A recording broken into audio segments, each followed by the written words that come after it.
Okay, everybody, we are back with Masters of Disaster, and we are on chapters 5 and 6. Chapter 5 is called The Headless, Blood-Drinking, Flesh-Eating Corpses of Cleveland. This time, Henry said, I've come up with something really unusual. He was eating pizza with Reed and Riley in his backyard on a Saturday afternoon. Wait, Reed said, do you think it's time for us to do another project when I still stink from the last 3? I have to sleep in the basement and shower in the wash tub in the laundry room because my mother says my smell is getting in her curtains and carpeting. I'm not supposed to do anything else interesting until the odor from the last 3 interesting things we've done stops seeping into her walls. I don't even know what that means, but she says I'm bringing down the value of the house and diminishing the equity my parents have built over the years because of how awful I smell. Uh-huh. Henry was nodding, but not really listening. And I have to sit by an open window in every class, and I can't eat lunch in the cafeteria anymore because the funk that surrounds me makes people sick to their stomachs. The only good thing is that Dwight keeps his distance, which, when you stop to think about it, is almost worth smelling baby duty all the time, and constantly tasting river pea, and always stinking like sludge. Mystery, Henry announced, ignoring Reed. I'm talking about mystery. We do not have enough mystery in our lives, men. We don't have any mystery in our lives. Let's change that. I think maybe Reed has a point, Henry, Riley said. Your ideas have a weird way of making him smell really bad, and it's getting harder and harder to always keep downwind of him. Which reminds me, Reed, could you move 3.7 inches to your left? Because the wind has shifted slightly, and I'm catching a whiff. This is different, Henry paused as he watched Reed shift over on the picnic table. It's not a dangerous or smelly project. This time we're going to solve a mystery. We'll just be using our brains. I'm up for anything pain-free and stench-free. Solving a mystery doesn't sound like it could hurt or smell, Reed said hopefully. We're going to solve a murder mystery that's over 100 years old. When I was in the public library, doing a social studies report, I found an old journal by a guy who lived in Cleveland in the 19th century. Turns out that the Hanson family, who lived out on the east edge of town, disappeared on May 8th, 1887.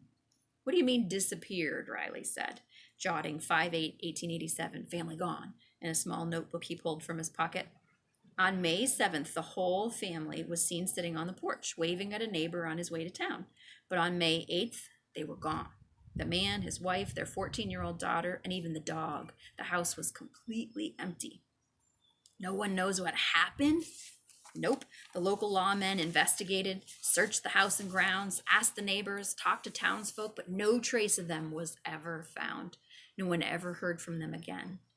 And we're going to find them? Reed asked. Yep. Now, over 100 years later? Yep. How's that going to work? I have inside information they didn't have back then, Henry said.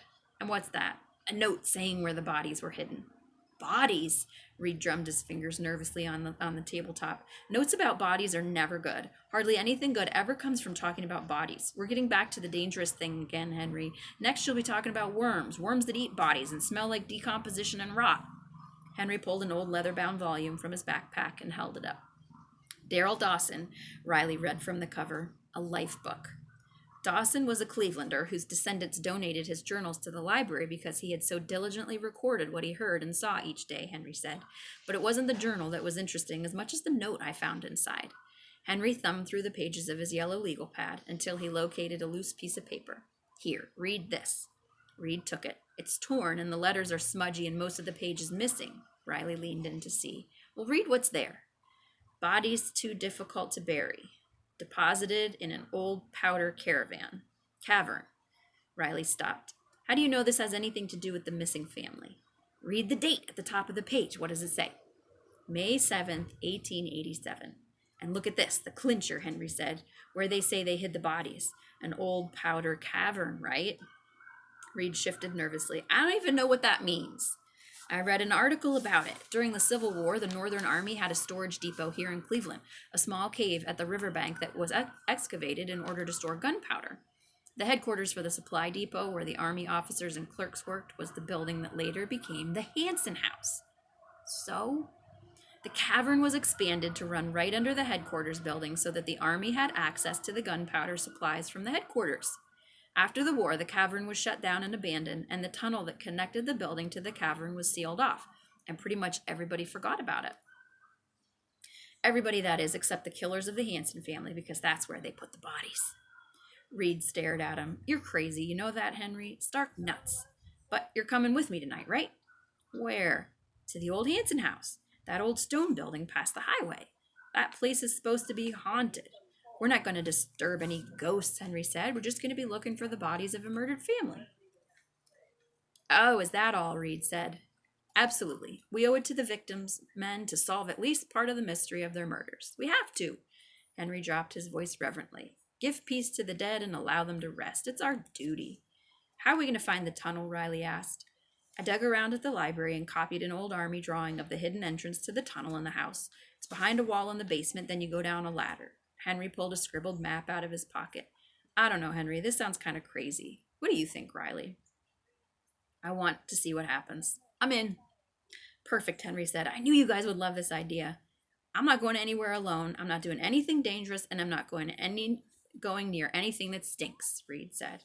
Of course not, Henry said. We'll be as safe as if we stayed home. We're all sticking together and doing the exact same thing at the exact same time. What could possibly go wrong? When you put it that way, it does sound like a good plan, Reed said. Very cool. Riley wrote down safe and then a question mark in his notebook, but he didn't say anything. A few hours later, they were outside the Hanson house, which stood on an extended, brushy lot.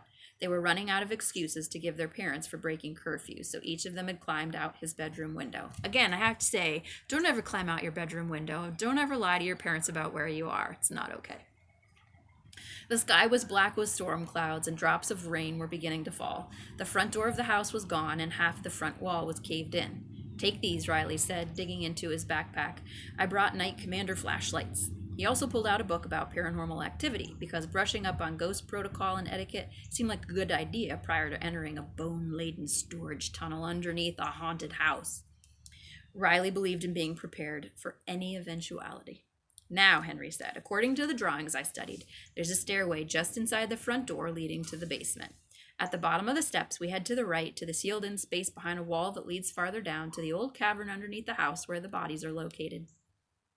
Tell me again, Reed said, why we didn't just call the police and let them know about the bodies you think we're going to find. Because then we wouldn't get any credit for breaking the case, Henry said. And it's not solving the mystery if you just help the police. We have to do it ourselves, or it doesn't count and it's not a real adventure. Now, come on! Since there was no front door, they climbed over the threshold and a few tentative feet later found themselves at the top of the stairway to the basement, which was missing more risers than it still had. The ones that still clung between the wall and the disintegrating railing looked wobbly. Henry put his foot on the partially rotted wood of the first step, gingerly. This way. Easy now. The instant all three boys were on the stairs, the old square-cut nails that held the stairway together gave out, and what was left of the stairs collapsed. As Riley later wrote in his report, gravity being what it was, the boys dropped like stones to the basement floor, where they expressed their sudden stop in terms of high G-loads that quadrupled their effective weight and brought the load to an instantaneous 0.7 tons, after which the rotting basement floor also gave way. They plunged into the cavern below as if they'd been shot through a cannon. They came to rest in front of a pile of old bones that stood nearly 8 feet tall and 7 feet wide, gleaming white, horribly white in the glare of their Night Commander flashlights. We found the bodies, men, Henry said. That's a whole lot of bones, Reed said. How big was the family again? Riley asked. Because this seems like more than a husband and a wife and a daughter and a dog, even if it was a large dog, even if it was a dogosaurus. Oh man, Reed said, this is just like the zombie movie about the headless, blood-drinking, flesh-eating corpses. There was a stairway in an old deserted house, just like this, that led down into a pit, just like this, where the zombies kept the bones of their victims after they had drained all the blood and eaten all the flesh. Just like this. For a few seconds, they stood silently, Riley trying to count the bones for inclusion in his report, Henry peering past the bone pile, hoping there were other discoveries to be made, and Reed trying to remember what had happened to the people from the zombie movie who found the bodies that the headless, blood-drinking, flesh-eating corpses had eaten, when they heard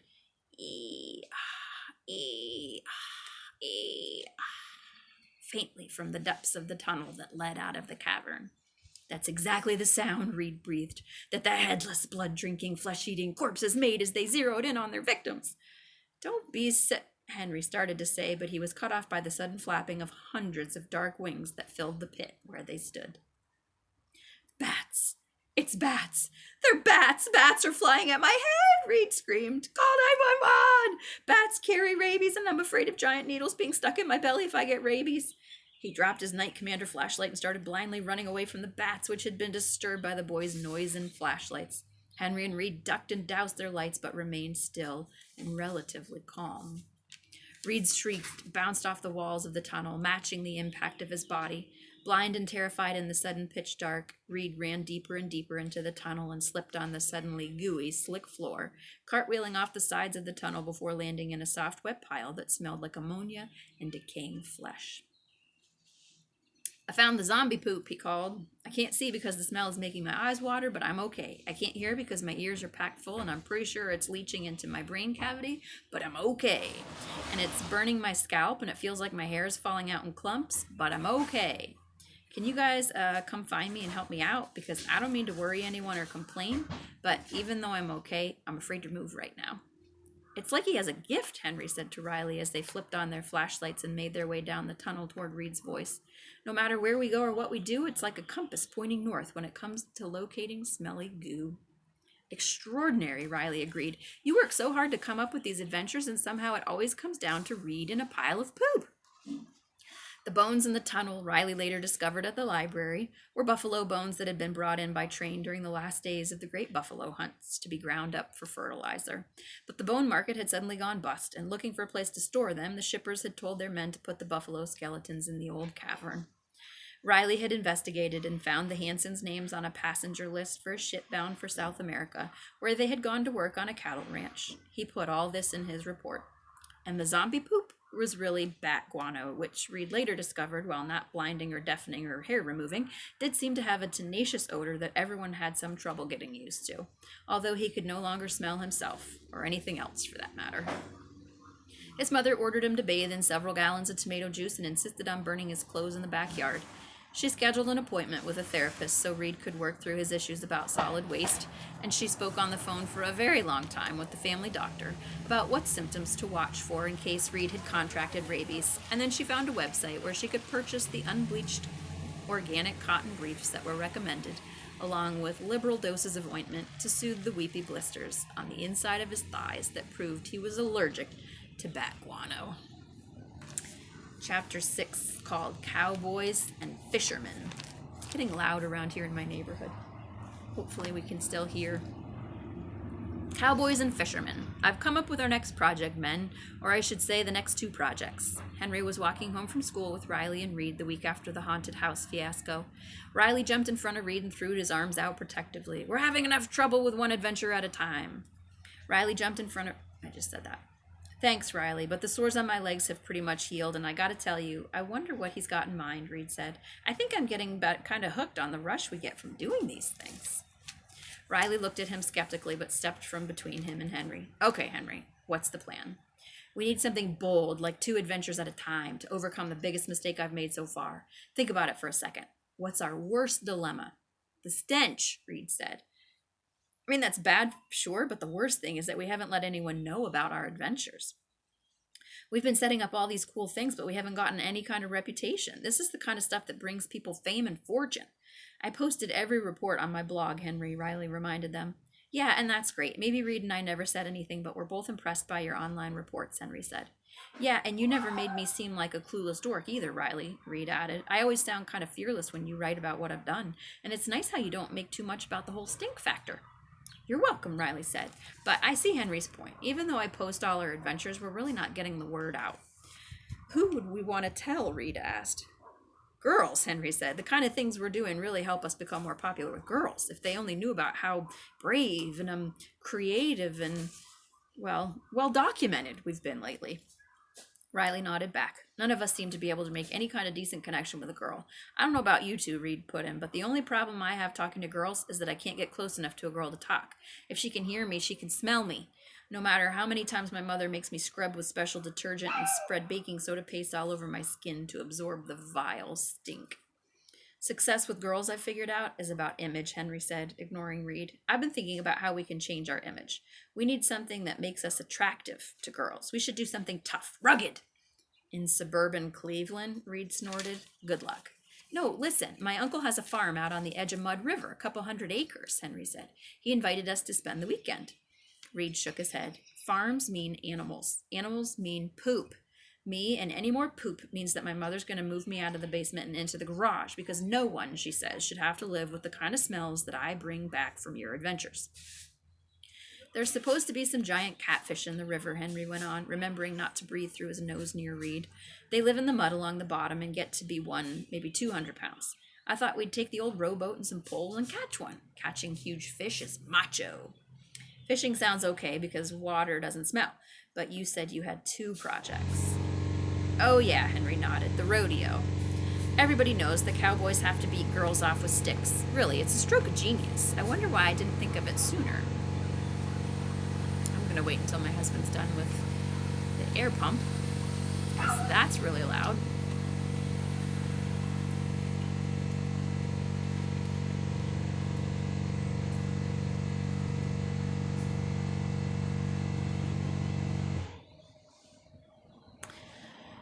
Fishing sounds okay because water doesn't smell, but you said you had 2 projects.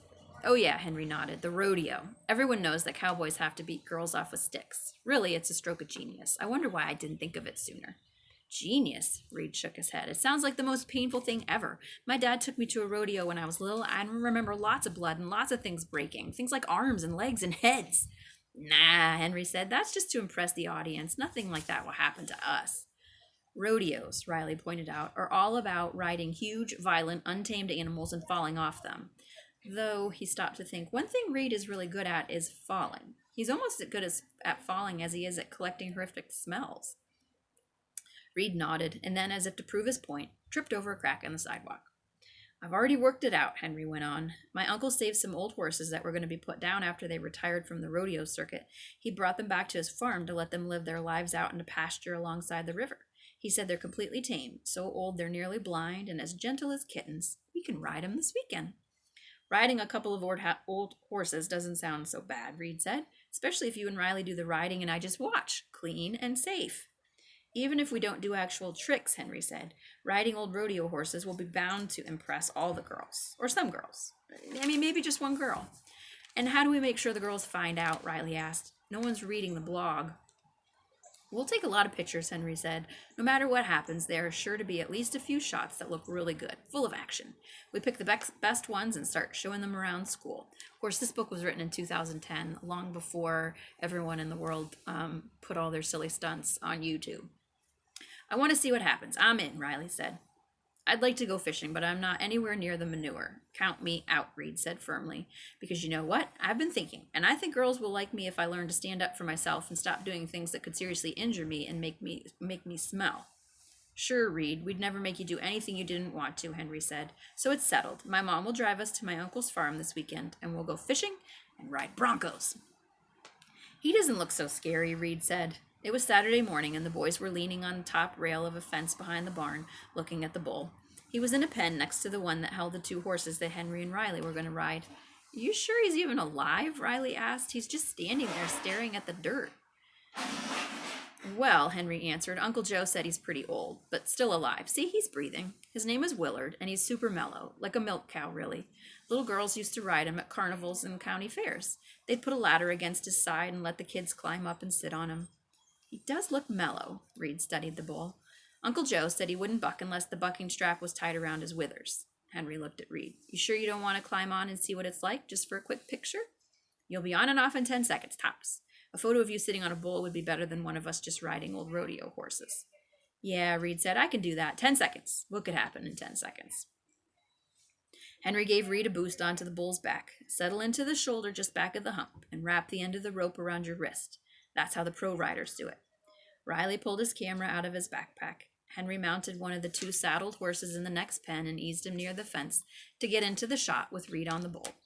At first, Reed was tense, but the huge bull stood quietly, breathing gently beneath Reed, his chest going in and out like a giant bellows. Peaceful, really, Reed thought. Gig him in the ribs with your heels, Henry called, just enough to get him to move out of the shadows so that Riley can take a really good shot in the sunlight. I'll be in the background on the horse. Reed tentatively nudged the bull's ribs and felt Willard move. A mountain of flesh, one slow step forward. So far, so good, he thought. He smiled for Riley, who was shooting pictures as fast as his shutter would click. Riley backed toward the fence surrounding the pen to get a better shot. It was an electric fence, and his hip brushed against the wire. The current made him jerk backward so hard that the wire broke, and the end snapped forward and up, slapping Willard's rear with a good jolt of electricity, approximately 4 1/2 inches below where he pooped. With what could only be called lightning speed, Willard jumped straight into the air so high, Riley later wrote in his report, that even though he looked like he probably weighed a full ton, he seemed to rise even with the roof of the barn. Willard cleared the fence around his pen and hit the ground, running full speed toward the pasture where the cows grazed, and farther on, the river which bordered the pasture. Reed's wrist was still lashed to the bull's shoulder, but the rope began slipping as he ran. Now wrapped and tangled in the tail of the rope, Reed slid down Willard's side until he was flapping like a flag alongside the galloping bull. Willard, being so old, probably would have stopped running, but Reed's screams of "Call 911!" so unnerved the bull, which was not used to rodeo cowboys bellowing for rescue, that he kept surging forward in a panic, trying to get away from Reed's piercing shrieks and flailing body. The two old roping horses, bred and trained to chase running cattle, somehow found a few last ounces of their youthful strength, leapt the fence separating their pen from the pasture, and tore off toward the river with insane speed in pursuit of Willard and Reed, one of them carrying Henry, who was clutching the saddle horn with both hands. As the horses sprinted to catch up with Reed, still tangled in the rope, slid until he was underneath the rampaging bull, being dragged through the mud and cow patties in the pasture. All three animals flew off a 3-foot bank and slammed into the murky mix of mud and slimy algae and dark water at the shallow edge of the mud river. The rope that Reed was tangled in finally came loose, and he went flying another 20 feet before belly flopping in the middle of the river. As Henry sat in the mud and watched, Reed clawed and spit and screamed and fought his way out of the water, clutching what later proved to be a 74.5-pound catfish that, in a stroke of amazing luck, had happened to be lazily swimming directly underneath where he splashed into the river. "I'm okay," Reed called. "I swallowed 10 pounds of stuff I don't even want to think about. I mean, that was a pasture we went through, and underneath a bull is not the best place to ride, but I'm okay. I don't want to worry anyone or brag, but I think I caught an alligator when I landed in the water. I can't really see with all the mud in my eyes, plus I'm kind of afraid to look at what I'm holding, but I'm okay." "I got the most awesome videos and photos while you were being dragged on your face through the pasture," Riley hollered as he finally reached the riverbank. "This camera has an amazing zoom lens. I got you and the fish too, and you were worried about doing 2 plans at the same time." Henry wagged his finger at Reed. "You should have trusted that everything would work out. It always does. This may be our best adventure yet, because being dragged upside down by a panic-stricken bull who was chased by 2 runaway horses and then landing on your face in the river and catching a ginormous catfish with your bare hands is the best possible outcome. I wouldn't have planned it better. Is it just me, men, or do we think we have a real talent for adventure?" "Adventure," Riley said. "I'd say we're even better at disaster." He waded in to help Reed onto the riverbank. Reed raised his fish in triumph. "We're the masters of disaster." All right, the next read aloud section will be the last one. It'll be chapters 7 and 8, and that will be the end of the book.